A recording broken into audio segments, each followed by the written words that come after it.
España. Más textos disponibles en Simba. 2. Sacramento. Justa y Engracia eran hijas de una familia honrada, linajuda y rica, ambas casadas. Justa con un propietario que vivía de sus cuantiosas rentas, sin más trabajo que cuidar de aumentarlas, y de quien no tuvo hijos. Engracia con un bolsista de intachable reputación, pero tan confiado en su estrella que aventuraba en jugadas peligrosas más de lo que permite la prudencia.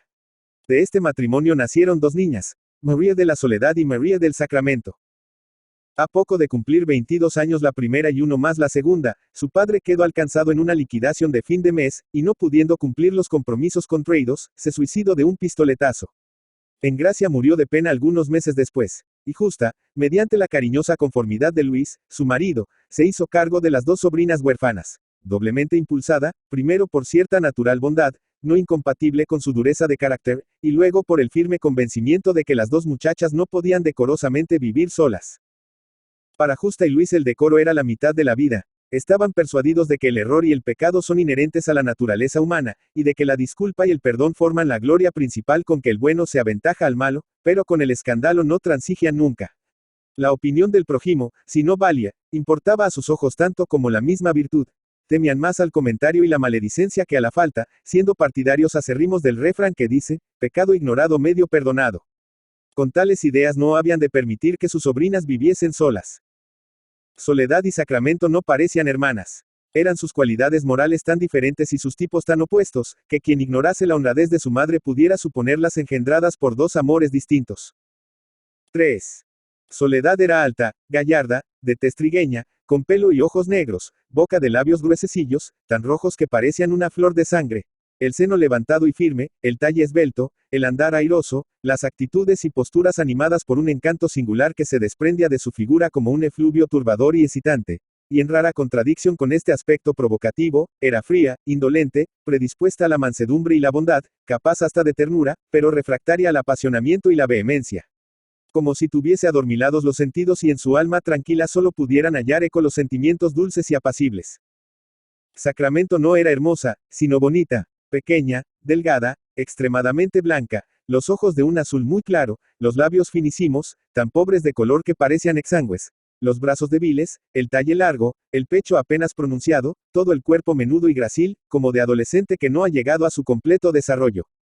De lo que podía envanecerse era del pelo, tan rubio, fino y abundante, tanto y tan largo, que sentada para peinarse le llegaba al suelo, envolviéndola en un manto de oro. Era una mujercita delicada, de complexión casi enfermiza, sin rasgos enérgicos de belleza con que atraer y dominar. Su rostro carecía de expresión y su cuerpo de gentileza. Sus posturas eran languidas, como si todo su organismo estuviera sometido a la impasibilidad de un temperamento ingenitamente casto, reflejo de un alma privada de inspirar pasiones e incapaz de sentirlas. Más en abierta oposición con tales apariencias la frialdad era mentira y la languidez artificio. Cuando pretende agradar, cuando pone empeño en seducir, aquellos ojos claros, para dos, se animaban súbitamente, trocándose de inocentes en maliciosos, y aquellos labios blanquecinos que ligeramente se mordiscaba con un movimiento imperceptible, tomaban color de cereza soleada. Entonces sonreía de un modo delicioso. La falsa indiferencia, el abandono fingido, se convertían en la agitud estudiada que parecía pedir mimos o prometer caricias, y la mujercita insignificante, el ser débil. Quedaban transformados en sirena de ocultos y peligrosos encantos. Por capricho extraño de la suerte la morena era sosa y la rubia picante. Soledad como noche serena y fresca que adormece. Sacramento como tarde calurosa y pesada que hostiga con visiones abrasadoras los sentidos. Una hermana dócil, humilde, apocada, propensa a cuanto fuese delicadeza y ternura. Otra dominadora, altiva, exigente, pronta a todo arranque voluntarioso y enérgico. Soledad de aquellas para quienes amar. 4. Es conceder, prendarse y ser vencidas. Sacramento de las que, regateando sensibilidad, prefieren ser conquistadoras a elegidas. Justa y Luis imaginaron que las casarían pronto. A una, por su belleza y su bondad. A otra, por su travesura e ingenio, y a las dos, porque no teniendo ellos hijos, con el tiempo serían ricas. Soledad, a pesar de verse tan solicitada, se mostró desdeñosa y esquiva. Porque pedía mentalmente a sus adoradores algo íntimo y hondo que no sabían darle, les exigía menos culto y más fe. Sacramento encontró marido a los pocos meses de cesar el aislamiento y retiro impuesto por el luto de sus padres. En las recepciones de una embajada, conoció al Barón de Davenda, diplomático extranjero que le doblaba la edad, hombre de corto entendimiento, cuerpo gastado y carácter débil, circunstancias que ella imaginó compensadas con su título, su riqueza, y sobre todo, por lo fácil que le pareció dominarle. Tal vez no llegase a calcular perversamente, desde los primeros momentos, que la excesiva bondad del noble extranjero pudiera ser en lo futuro amplia bandera que cubriese la torpe mercancía de sus culpas. Pero apenas comenzó a verse galanteada por él, comprendió que la pasión que le inspiró, tanto más avasalladora cuanto más tardía, se lo entregaba esclavizado. Para lograr que la distinguiera y prefiriese, le bastaron unos cuantos diálogos, y enseguida, dueña de sí misma, enfrió, sin experimentar la emoción más leve, aseguró su conquista desplegando alternativamente candidez, picardía, recogimiento y desenfado. Para atraerle se hizo discreta, para retenerle, dulce, para seducirle, codiciable, para enloquecerle, sensual. Le alento con esperanzas, le exaspero con desdenes, le irrito con coqueterias, le animo con favores, y luego, de repente, sin transición, le puso a raya, resistiendo arrepentida y esquiva lo que acababa de conocer enamorada y vehemente. Sabía prometerse con los ojos al mismo tiempo que se negaba con los labios, y en una sola conversación fingía desfallecer 100 veces como apasionada que cede, y rescatarse otras tantas como virtud arisca, que hostigada se exalta, pasando traidoramente de la turbación al impudor, y de la licencia al recato, cual si su pensamiento y hasta su cuerpo le inspirasen confundidos los desbordamientos de amor mal contenido que lo autorizan todo y las respuestas de fría honestidad que no consienten nada. Su táctica fue un 5. Prodigio de esa liviandad mansa que desconcierta la razón y espolea los sentidos. Labor de afiligranada perfidia, al término de la cual, sin que mediara un beso ni se oprimieran una mano, quedaron el decoro de la mujer vendido y la dignidad del hombre escarnecida. Por fin cuando le tuvo medio alocado, medio entontecido, fingió rendirse y consintió en ser su esposa. Sacramento se casó primorosamente vestida de blanco, adornado el traje de azahar, en actitud humilde, el pecho anheloso, las miradas entre pudorosas e inquietas, la tez descolorida cual si palideciese ante la inevitable proximidad de las caricias. Y ala en el fondo del alma la imaginación alegre y licenciosa como ramera triunfante. Hubo fiesta, convite, amigos, parientes, enhorabuenas, besos y abrazos, hasta lágrimas, y al caer la tarde, la recién casada se mudó de vestido para emprender el inexcusable viaje de novios. Pocas horas después, Luis, Justa y Soledad agitaban los pañuelos en el andén de la estación, mientras la pareja feliz le saludaba con los suyos asomada a la ventanilla del sleeping, lecho con ruedas, tálamo ambulante, símbolo acaso sobrado casto para quien tal idea tenía del amor. La sensación de vanidad satisfecha que experimentaron los tíos con aquella boda, quedó pronto amargada por el disgusto que les dio Soledad. Un día supieron que tenía novio. La insensible, la desdeñosa, la fría, como ellos la llamaban, estaba vencida. El autor del milagro, porque de tal, a su juicio, podía calificarse, era un hombre de más de 30 años, arrogante figura, finísimo, muy listo y en extremo simpático, para quien ignorase que tan halagüeñas y brillantes apariencias, escondían una inteligencia dañina casi por instinto y un corazón que se asimilaba el mal, como cuerpo poroso que absorbe la humedad. Había en él algo de personaje melodramático artificiosamente concebido, cual si al crearle hubiera querido la naturaleza condensar en un tipo la perversidad que de ordinario derrama en muchos individuos. Era de los hombres que pierden irremediablemente a la infeliz en quien se fijan, cuando no lo evita esa virtud inquebrantable y misteriosa, que halla su voluptuosidad en la resistencia. Para defenderse de él, no bastaba la frialdad ingenita contra la seducción por los sentidos, pues aún fingia más astutamente la ternura cariñosa con que se conquista el alma, que la exaltación apasionada con que se vence a la materia. Su táctica estaba sometida a dos principios, que lejos de limitar su campo de acción, lo ensanchaban, nunca procuraba enamorar a mujeres de gran 6. Inteligencia, y siempre ocultaba sus triunfos con absoluta discreción. Así eran tantas sus victorias, primero, por fáciles, luego, por ignoradas. Doña Justa y su esposo averiguaron enseguida que el enamorado de Soledad era de buena familia y que estaba bien, es decir, lo referente a su origen y fortuna. Pero de sus ideas, sus gustos, sentimientos y costumbres, de lo que más puede influir en el porvenir de una mujer, nada inquirieron, ni pararon mientes en ello. Apenas Enrique comenzó a tratar a Soledad comprendió que su entendimiento estaba muy por bajo de su belleza, y que existía profunda desemejanza entre los caracteres de su hermosura y sus condiciones morales. Era confiada, inocentona, sencilla, tan exenta de picardia que las frases y bromas más atrevidas se estrellaban contra la falta de malicia. Lo llamativo, lo picante de sus encantos era independiente de su voluntad. Aquel cuerpo de líneas tentadoras tenía actitudes pudorosas para no revelar la forma por los movimientos. Aquella boca húmeda y roja, como flor de granado recién mojada por la lluvia, hablaba castamente. Y aquellos ojos de miradas abrasadoras y mimosas, grandes pecadores sin saberlo, contrastaban con la serenidad y limpieza de su pensamiento. Soledad era, en fin, una de esas mujeres a quienes hay que buscar, porque no saben atraer. Y que resisten mal porque desconfían poco. Viéndose requerida de amores los acepto cual si temiera ser cruel no siendo agradecida, y luego las palabras dulces, las promesas cariñosas, fueron invadiéndole apaciblemente el espíritu, como algo inesperado, pero natural y espontáneo, que llegada su hora le florecia en el alma, y comenzó a recrearse en ello y gozarlo, saboreándolo a modo de un bien supremo, legítimo y honesto, sin irritarlo con estímulos de la impureza, ni envilecerlo con perversiones de la imaginación. Enrique, por el contrario, no tuvo idea sincera ni dio paso sin premeditación. Al principio se mostró vacilante y tímido, como quien desea lo que no merece. Luego desplegó gran vehemencia, dando a entender que los primeros favores le ponían fuera de tino. Y, finalmente, ya seguro de que Soledad le quería, procuró que la privación de verle y hablarle con la frecuencia acostumbrada, encendiese la llama que había de perderla. Buscó un pretexto para enfadarse con los tíos, dejó de visitarles, limitándose a mirarla en paseos y teatros, y por último comenzó a entenderse con ella por escrito, en cartas donde interpolaba la tristeza del alejamiento con los arranques de pasión mal contenida. 7. Soledad, excitada por la comunicación de aquel veneno deleitoso, se enseñó a contestarle en papeles imprudentes a los cuales fiaba anhelos antes ignorados, leyendo 1000 veces embelesada lo que de palabra era incapaz de tolerar, y dejando otras tantas correr la pluma para hacerle confesiones y promesas que, teniéndole junto a sí, hubiera la vergüenza sofocado en sus labios. Fue casta mientras pudo hablarle, atrevida al dejar de verle, sus primeros besos por escrito, y a solas los primeros sonrojos. Enrique tardó poco en adquirir la certidumbre de que aquella mujer era de las que no desconfían cuando aman. Entonces, poniendo con dádivas de su parte a una doncella, consiguió que mientras dormían los tíos, Soledad le recibiese por las mañanas en unas habitaciones de la planta baja, de las cuales no se hacía uso en invierno. Luego el misterio aumentó el encanto, la ocasión fue tercera, y una vez más la pasión y el engaño llamaron a la vida un nuevo ser, víctima expiatoria del desvarío ajeno. Cuando las lágrimas de la burlada comenzaron a agriarle la victoria, Enrique faltó a 2 o 3 citas. Soledad mandó en su busca a la doncella y ésta volvió diciendo que se había marchado, vendiendo en 24 horas cuanto tenía y sin decir a nadie dónde iba.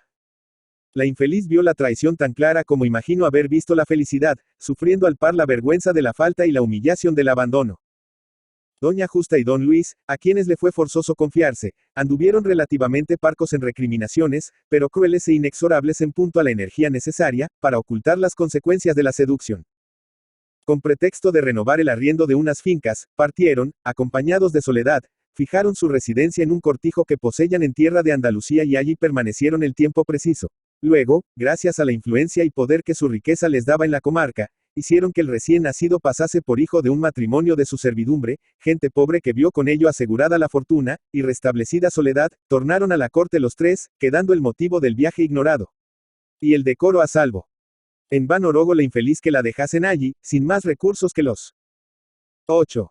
Estrictamente necesarios para vivir con el niño, en las condiciones que se le impusieran, sometiéndose a cuanto mandaran, todo fue inútil. Para la falta halló indulgencia, casi perdón, pero a trueque de separarse por siempre de su hijo, sacrificando el sentimiento de la maternidad a las exigencias del honor. Regresaron del campo, y todo Madrid volvió a contemplar a Soledad en fiestas y diversiones, ostentando al parecer gozosa, la plenitud de su belleza.